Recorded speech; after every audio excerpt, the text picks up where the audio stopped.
Hi everyone, I'm Elaine.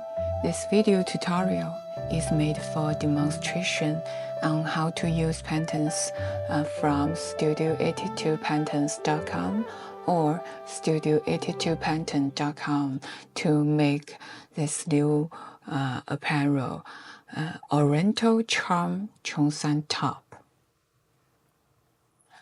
Okay. The pattern used in this video is with a scale of 50%. To get more original digital sewing patterns, please visit www.studio82patterns.com or www.studio82pattern.com.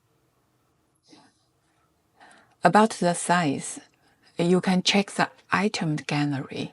There is size table in both metric and imperial. And one more thing, the size table shows the actual apparel measurement. So when you choose the size to sew, you may add 6 centimeter more, at least, to your body measurement. For example, if your bust measurement is 86 centimeter, then you should add 6 centimeter to 12 centimeter to it.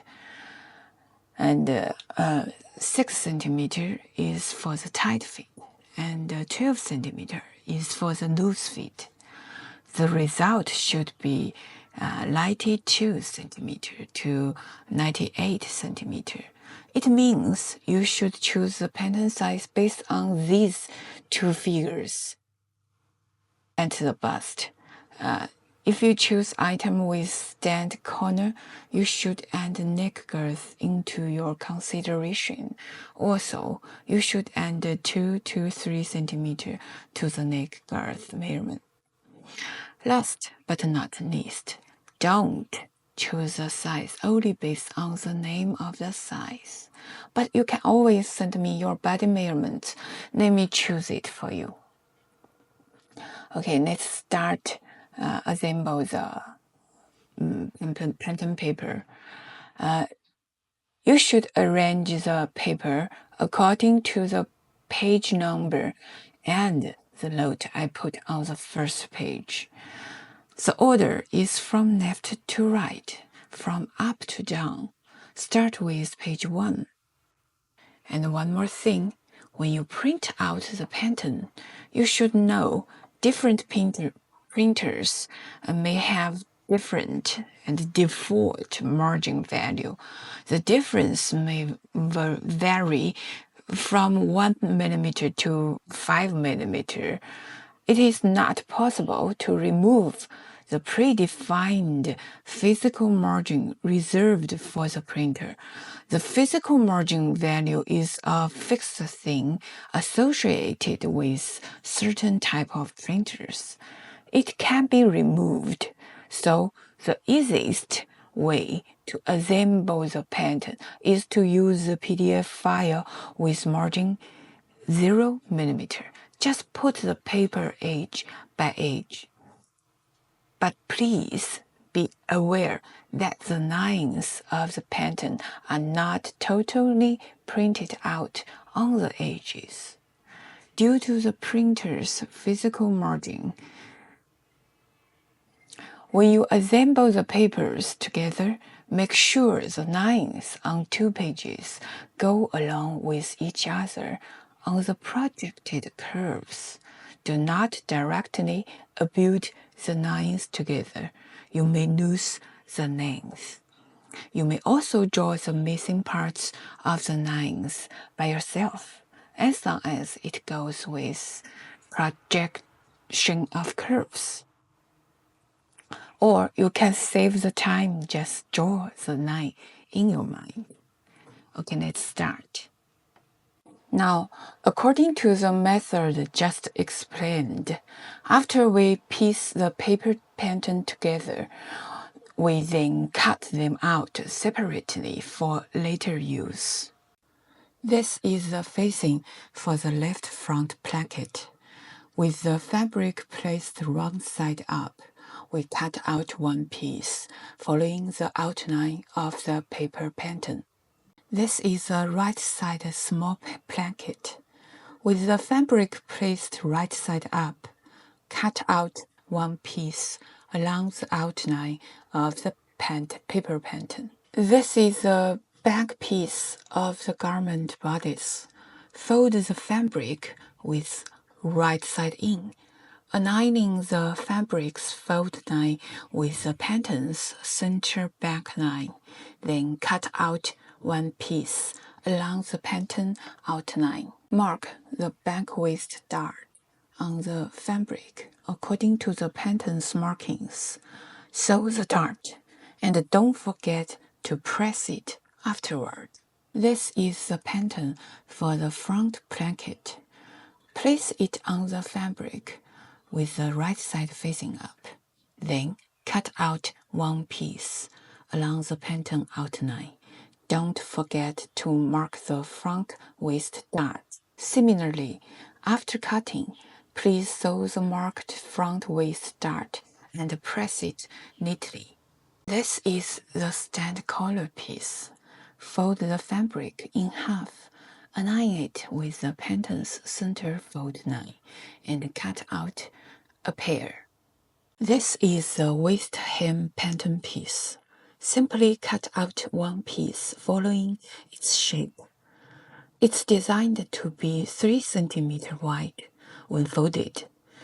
You may lengthen or shorten it as needed, or even substitute other hem finishes like lace trim or ruffles. Fabric cutting preparation is complete. Now, we'll begin stitching the fabric pieces. First, we'll attach the placket facing to the left front placket. We need to finish the outer edges of the placket facing. Then, as shown on the screen, place the right side of the facing against the right side of the placket. Align the front facing with the neckline notch at center front, and stitch along the opening edge down to the side seam. Then we will turn the facing to the wrong side of the placket and press it neatly. Next, stitch the back piece to the plackets at the shoulder seam. Please note, the small placket also requires edge finishing, as shown on screen, before assembly. Now, stitch the side seams of the garment together, then press the seams open for a neat finish. Now, let's proceed with making the stand-up collar. Place the collar pieces right sides together and stitch along the outer edge, making notches along the curved sections. Leave the neckline edge unstitched, and you may press the seam allowance at the neckline in advance to create a fold. Before sewing, iron a layer of fusible interfacing onto the outer collar piece to help the stand-up collar maintain its shape without distortion. Of course, for added comfort, you may opt for a softer woven fusible interfacing instead.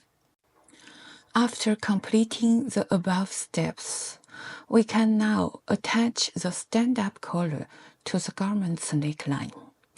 Make sure to align the starting point at the center back notch of both the neckline and the collar.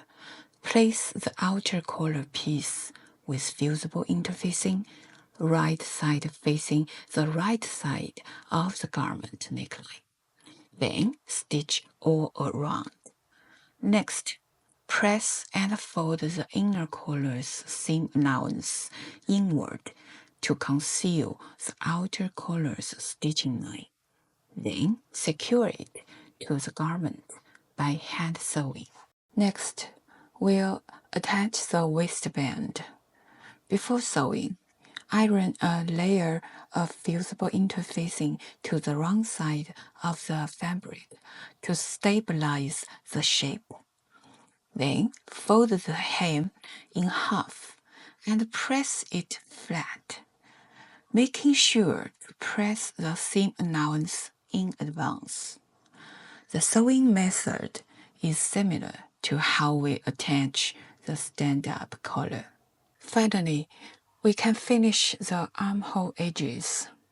You may choose a simple turned under hem. Trim the seam allowance and bind the edges with bias tape or attach lace trim for decoration. Final step, attaching fasteners and embellishments.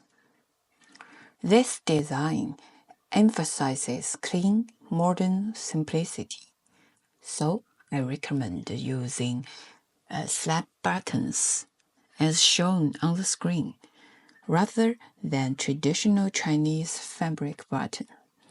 For added security at the neckline, install a hook and eye fastener on the inner side. As this is a simple garment, I've added a single row of French beading along the neckline and a placket to a side seam edge. For your own version, feel free to embroider multiple rows. About 3 cm width looks particularly chic and modern. Experiment with alternative trims like sequins, embroidery, etc. And customize the density, placement of French beading. And that brings us to the end of today's tutorial. Thank you so much for watching. Remember, you can find all my exclusive digital sewing patterns for instant download at my official websites, studio82patterns.com and studio82pattern.com. Patterns purchased directly through my sites come with special discounts. I'm Ying-Lei. Thank you for your continued support. Wishing you all peace and happy sewing. Until next time.